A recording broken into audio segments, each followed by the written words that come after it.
बातमी आहे। कोकाटेंच्या शिक्षेला स्थगिती मिळालेली आहे। अत्यंत महत्त्वाची बातमी। कोकाटे सर्वोच्च न्यायालयात गेले होते। माणिकराव कोकाटेंना हा मोठा दिलासा मिळालेला आहे। सुप्रीम कोर्टातून हा मोठा दिलासा माणिकराव कोकाटेंना। आमदारकी माणिकराव कोकाटेंची वाचली आहे। नाशिक मधलं जे प्रकरण अत्यंत चर्चेत होतं, महत्त्वाचं होतं, त्या संदर्भात ही महत्त्वाची अपडेट। अधिक माहिती घेणार आहोत आमचे प्रतिनिधी किरण गोटूर यांच्याकडून। किरण, महत्त्वाची बातमी या क्षणाची समोर येते। कोकाटेंना मोठा दिलासा मिळतोय।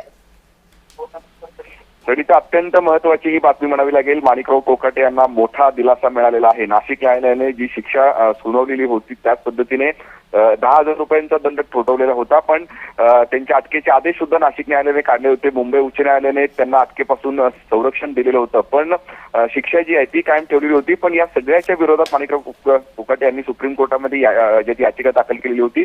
आताच काही वेळापूर्वी हे निकाल आलेला आहे। सुप्रीम कोर्टाने खूप मोठा दिलासा जो आहे तो माणिकराव कोकाटे यांना दिलेला आहे।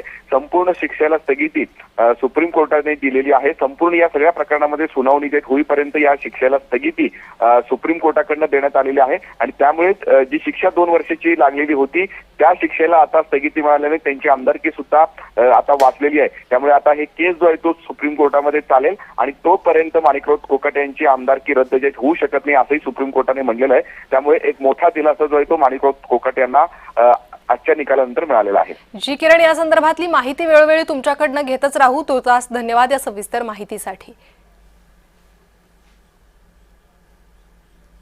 आणि या बातम्यांसह बुलेटिनमध्ये वेळ झाली आहे थांबण्याची। अधिक ताज्या घडामोडींसाठी पाहत